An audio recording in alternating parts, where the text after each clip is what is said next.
So what we're talking about this morning is how we can accommodate different people's communication styles in our online meetings specifically. Now, for all of us who have been sitting in a meeting, we can immediately think of the most terrible experiences that we've had in meetings.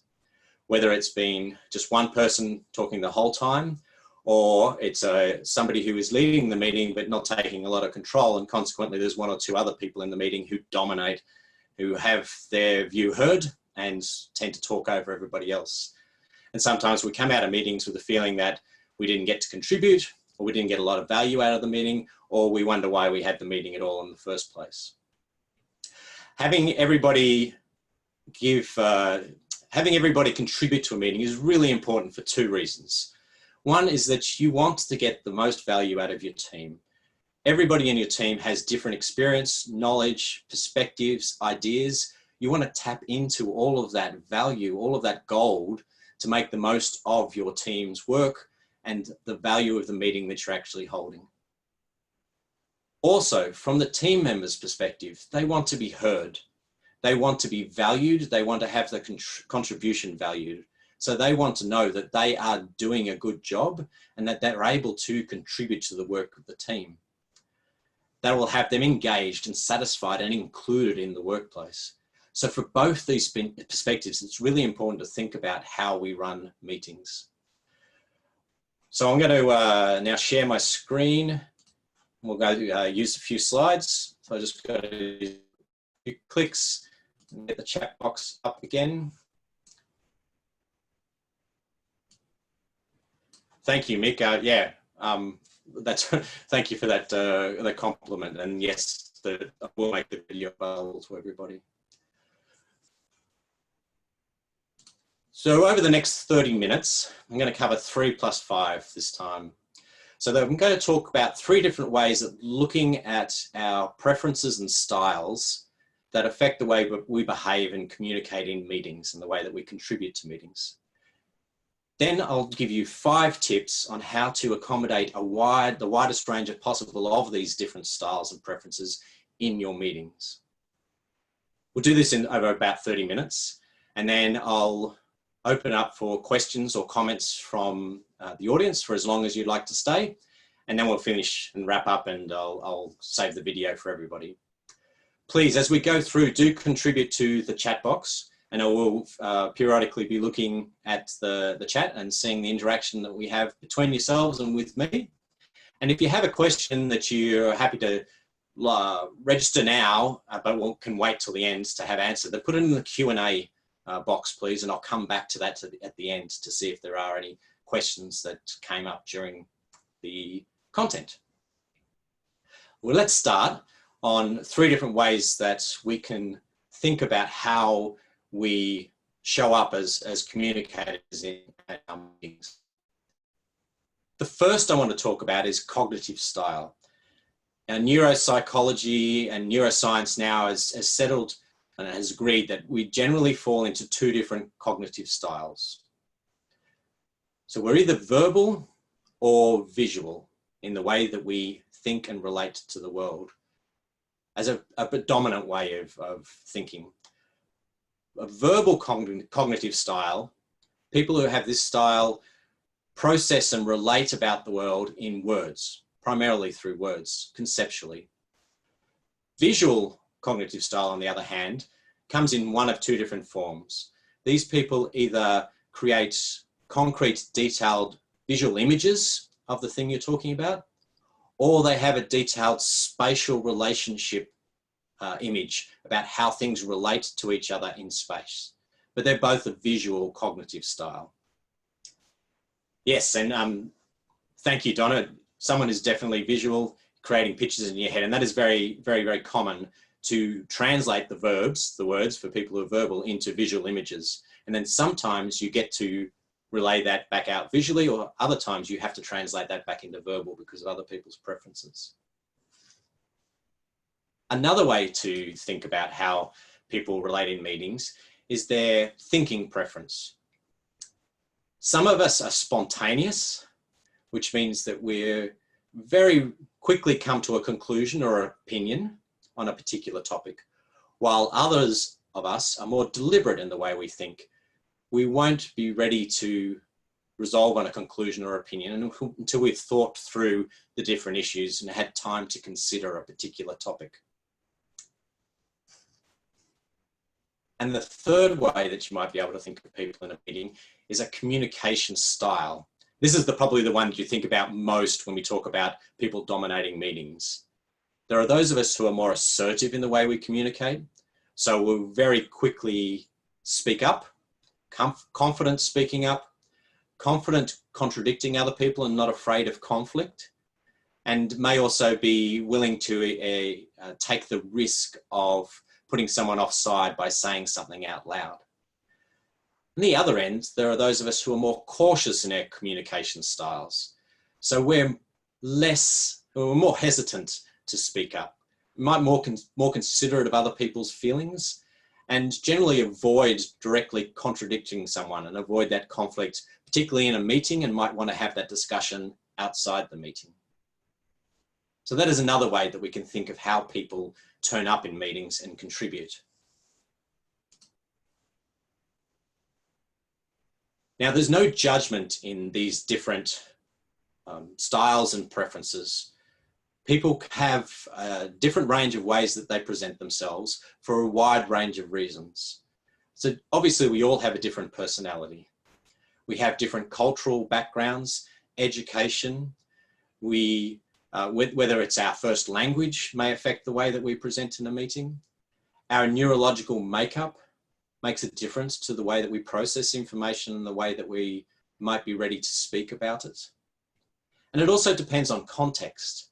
So obviously the way you contribute to a meeting where everybody else is senior to you will be quite different to a meeting where everybody is your peer. So context makes a difference. So there is no judgment, but we know that people fall different places on all of these different spectrums.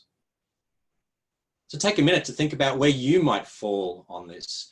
There's no need to share it in the chat box, but feel free if you'd like to, but have a think about where you might sit in this area. And then also think about people you know. In your workplace, there'll be people who are certain styles, or maybe you didn't think about it, but now you're given a framework to conceive of how they act in meetings. You might now have a penny drop and realize, oh, okay, so they're a visual thinker because that's why they're always drawing pictures or talking about images rather than concepts. Yeah, that's a really good point, Jonathan. It's not just understanding people, but be able to transition. And that's when we get onto the 5 tips, which is what's coming up next. That'll be some of the ways that we can actually be able to transition across the full spectrum. But that's a really good point. Caring about your audience is important. Yeah, thank you, Sanaz. Visual, deliberate, and cautious. It can be really powerful to understand your own preferences because you know where you're starting from and the things that you might need to do to reach out across the spectrum to other people on the spectrum as well, and how you might have to change the way you present things to suit them better. Yes, Simon, that's an excellent question, whether the styles change using different mediums. I think they can accentuate certain styles. So if you're a cautious speaker, teleconferences are notorious for talking over the top of each other, and you don't want to sound silly and you don't want to jump into someone else's conversation. So if you're a cautious speaker, then you are going to be even more cautious on teleconference. Whereas if you're assertive, they're the people who tend to be unafraid of saying something, unafraid of stepping on top of somebody else talking. So it can accentuate the styles. And obviously telecon is very much more verbal because there's very little visual in that. So that's another way that it actually caters more. And that's a good segue. You think about most of the ways that we run meetings, the standard meetings that we run, who do we cater for the most? When we're looking at these different ways of presenting people's behavior and preferences, we cater for the person who thinks verbally, is very quick to come to a conclusion and is very confident in expressing that conclusion. These are the people that tend to dominate meetings unless the person running the meeting does something to prevent them from dominating it and including everybody else. And that's what we're going to talk about now. So I'll give you 5 tips on the ways that you can include a wider range of people in meetings. The first one is to have a considered agenda. Now, I know we're always told that don't hold a meeting if you don't have an agenda. And that's really a really important fundamental element to making a meeting actually productive. But the key here is I will really encourage you to think about the agenda as more than a list of items you're going to discuss. Make it considered, in particularly, how is each item on the agenda going to be presented? How are you going to work through that particular item? What information do you need? What form is it going to be presented? And how are you going to discuss and look at it in your group? Another way to think about it is decide if each item is information, exploration, or decision. If you think about our spontaneous thinkers, the ones who very quickly come to a conclusion, they can be frustrated if there is what they consider a talk fest, if there is a lot of discussion around the table. But perhaps as the leader, that's what you want. Maybe this item is a discussion item because you want to draw out everybody's ideas. By letting that spontaneous thinker know that this is a discussion item, you can get them prepared and less frustrated with how the meeting goes for that particular item. On the other end of the spectrum, those of us who are more deliberate in our thinking, if you tell them that this item is a decision item, then they will think, oh, okay, well, I better come prepared. I'm not going to have an opportunity to think, speak out loud what I'm thinking before I come to a conclusion. So I might need to be prepared to contribute to that decision. So identifying whether your items are one of these categories can help prepare people to contribute to the meeting. And a third idea on the agenda is to actually allocate each item to an individual in your team. That way you allow everybody to contribute and also to contribute in their own way. Encourage them to present that item in a way that makes sense to them so that they can have their preferences represented as well. So particularly if someone's visual, cognitive style, then they might want to present on the whiteboard. They might be prepared by drawing up a diagram, for example, for that particular item rather than talking about it. So having an agenda that is more than a list of items is my first tip for you. Second one is to have everyone prepare for the meeting. To do this, you need to make time for people to prepare for meetings and not have back-to-back meetings. But in this moment now, when we're all dispersed, we're generally not having back-to-back meetings. There is a little bit more time freed up because of the technological requirements of just getting online and getting onto a meeting. So use that time to allow people to prepare for the meeting. You might assign pre-reading for particular items. Now this here helps the deliberate thinkers become prepared so that they're ready to speak, and also for the more cautious communicators to have a think about what they're going to say so that when they come into the meeting, they're more ready to actually talk about a particular topic. You can also encourage your team to come ready to talk with ideas, pictures, diagrams, their own research, because that will naturally come from their way of thinking about a particular topic and matching their cognitive style, so that when they come to the meeting, they're already prepared in their own preference field to have a contribution to that topic. And our last idea is that at the beginning of each item on your agenda, you might just have a minute to two of silence. It allows people to catch up with the pre-reading. Not everybody will do it, to get on that particular item and have a think about it. And that just holds off those spontaneous thinkers who are assertive, just holds them off for a minute to allow everybody sort of to prepare themselves and catch up so that they might be able to contribute more fully.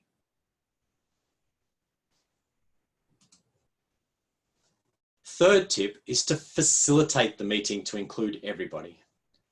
The key word here, facilitate. So think of a meeting not as a one-way transmission, but think of it more like a learning event, like a really good training session you've been to.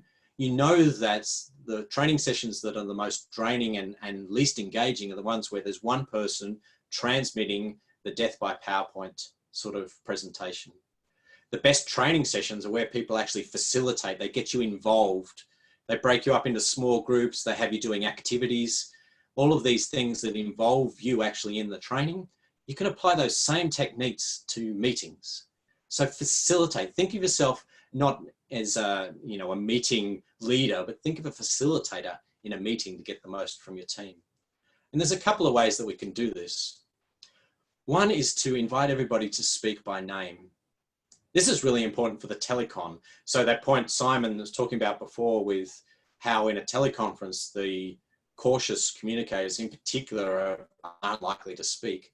Well, by inviting people by name, you get everybody involved. You let everybody know it's your turn now. You're not going to be speaking on top of anybody else.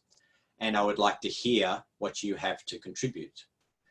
Another way you could do this is that you can have people free to throw to somebody else. So you can also, rather than you leading it, you can say, Simon, I'd like your contribution. And when you're finished, I want you to pick somebody else. And then you can go to somebody else. Having people know that they're going to be asked to contribute has them engaged.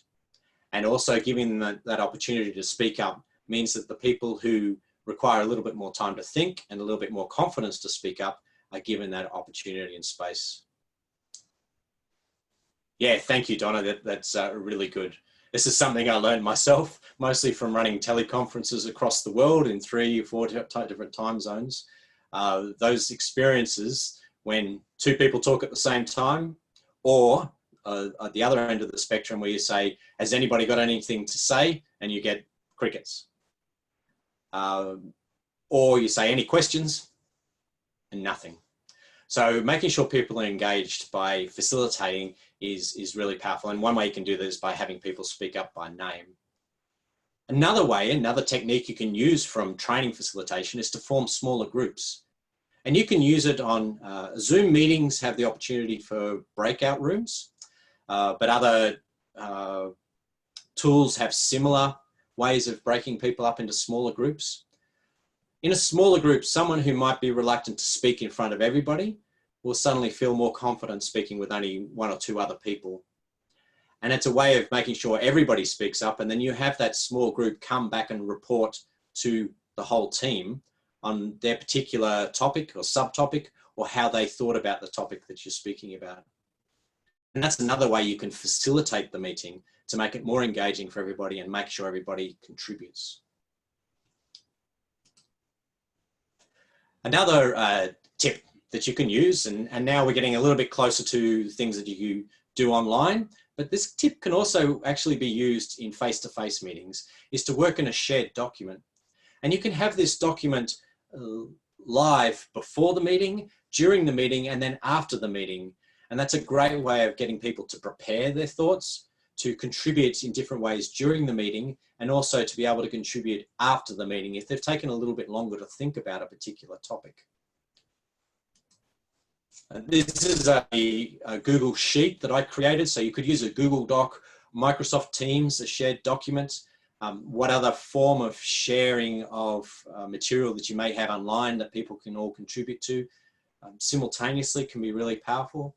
So in this sample Google Sheet, I had the agenda items listed down on the left-hand side, and then across the top, the different names of the people in the meeting, and everybody has their own cells, and they can contribute to that particular topic, their thought in that cell by typing in.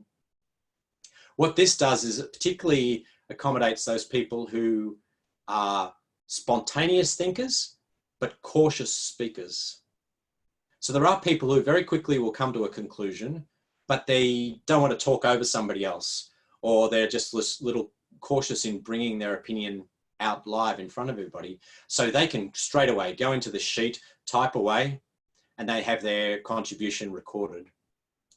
It also allows for those people who are not the spontaneous, but the more deliberate thinkers to have a little bit more time. And during the meeting, they might come back in and add something, or after the meeting, they can contribute. And that's a way of capturing their contribution without forcing them to say it out loud at that moment in the meeting.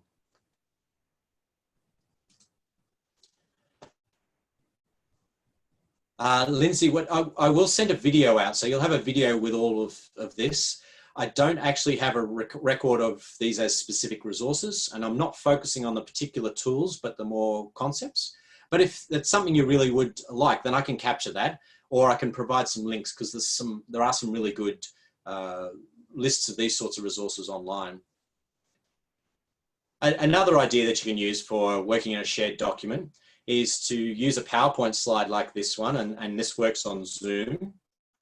And now I'm going to show how you can annotate. I haven't given everybody else this feature, but so myself, if I've been given this, the top left-hand post-it notes, then I can annotate my own contribution, whether that's visual or text. You can also type text in a lot of these shared documents, and that way it's captured there. You can save it in most of these tools, allow you to save that, or if it's you fall back is to take photo of it. Everybody that takes a photo with their phone, and then you can capture everybody's contribution that way.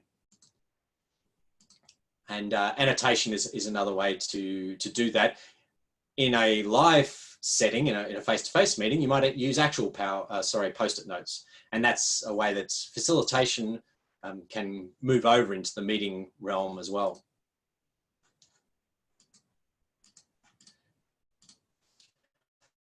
And the third area that you can work effectively in a shared document like we are now is to use the chat box, particularly for large meetings. So often if there's a big meeting, say 20, 30, 40 people, and they give you the opportunity to contribute verbally or via video or voice, but there's so many people, having people be able to contribute by text in chat box accommodates a wider range of styles for communication and captures a broader range of people's contribution. A couple of ideas there, though, to make it work really well is you can allocate a chat monitor. So somebody can be watching the chats come in and go, oh, Chris, actually, Lindsay has this point, and I think it's really valuable, and I think we should consider that. And that brings that into the verbal, the out loud discussion, as well as the chat box. The other thing to remember is for Zoom specifically, you can save the chat before you leave the meeting. Other online tools will have ways that you can record the chat and keep it as another record. And as the meeting organizer, as the leader, it's really good to go through the chat afterwards and see the things that you might have missed, the contributions that other people have made. And the fifth tip that I have for you then is to encourage different forms. And this is particularly for our visual cognitive style people, the people who think visually and relate the world in visual images or spatial images rather than words. Meetings are dominated by words, whether that's written or verbal. So think about other ways that you can present information or discuss information rather than just a written document or the one or two people who are more vocal, what they say in the meeting. Here's the chance to get really creative. But some ideas you can use is to actually use a whiteboard. If you're in a meeting, everybody standing around and drawing on a whiteboard can be a really useful way to get people using their visual skills as well as their kinesthetic skills to contribute to an idea. There are online whiteboards as well. Things like Miro and Mural have whiteboards that you can all collaborate with at the same time. Zoom has a whiteboard function in its meetings that you can actually bring up a whiteboard. You can draw something and then allow somebody else to contribute to it. So that can be a really good way to have that collaboration in a visual form.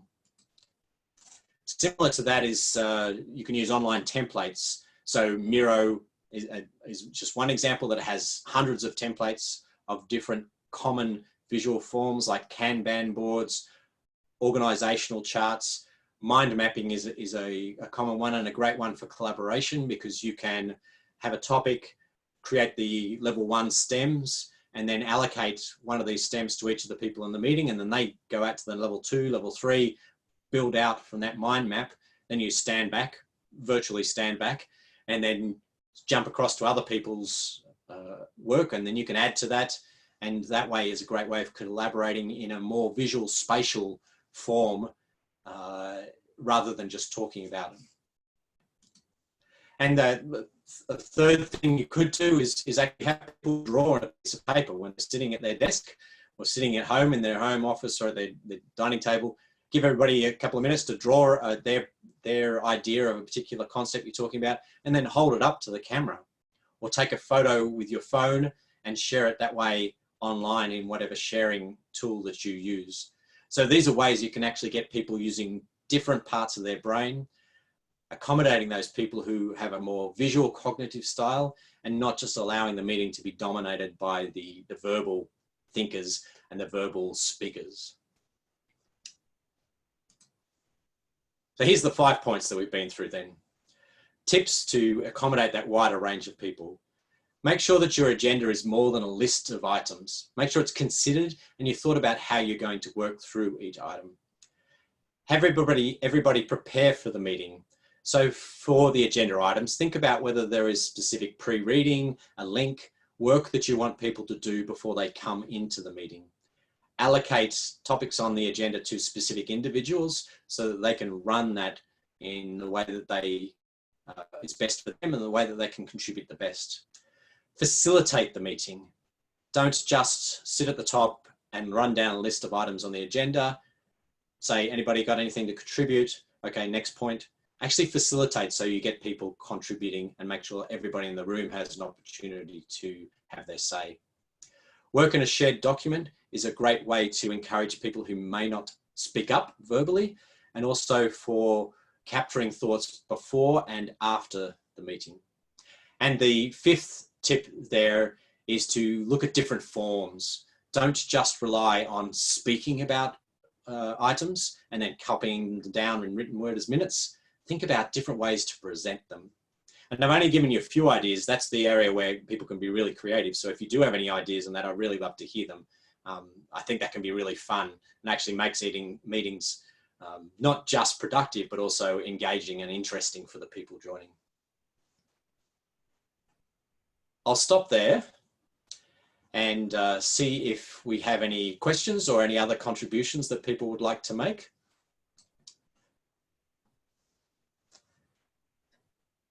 So just reading what Simon has to say of these. Underlying most of these seems to be empathy.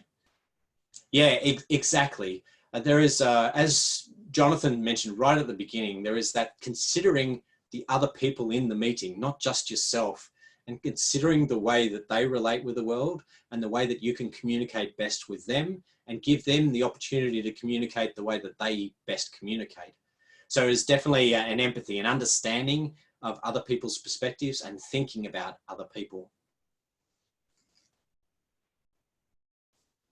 Donna here, you're talking about preparing for a meeting. So it included a report on successful listening skills. Yeah, right. So this is something that's really important, is that I think Oprah has summarized what people really want in life, and how when someone asked her about interviewing so many different people on her couch, and said people basically just want to be listened to. They want to be know that they're heard, and they want to know that what they said was valued. And I think that's really powerful, is the skill that we really need quite frequently in the workplace is not the ability to communicate to people, it's the ability to listen to people. And in a meeting, if you're not listening to people, if meetings are just a transmit of information, then you're not going to get the full value of that meeting, of your whole team, and the people in your team are not going to feel valued. So it's really key for leadership to practice those effective listening skills. And anybody else, please, if you have any thoughts or any questions, things I haven't covered here, then please feel free to email me afterwards. I will put up my details at the end, and also when I send out the video, it'll come from my email address. So I really do encourage you to continue this conversation. James, yes, wisdom's often in the room. And this is something that I have come to learn, is that what we know and we learn from facilitating great training events or being in great training events, if you translate that into a meeting, then you are tapping into that wisdom in the room. You know, great training events take everybody else's experience and knowledge and make sure you share it. And that's what you want to do in a meeting, is you want to get everybody's experience and knowledge and perspective, and definitely make us all wiser from the wisdom that you have in the room. Yeah, great. Okay, thank you. Thank you everybody for joining. I will close up now and just give you my final slide here with my details, but I will send you an email with the video link. I will look at those resources. That's really good. I'll provide some links to those resources, and I'll include an infographic that summarizes what we've been talking about here. Thank you very much for joining me. I hope that you have a lot of, I hope you have a great week. I hope you stay healthy and safe, and I hope that your online meetings are productive, and that's one or two of these ideas might be able to creep into your meetings to make them even more productive. Thank you very much, and I look forward to seeing you all again very soon. Bye.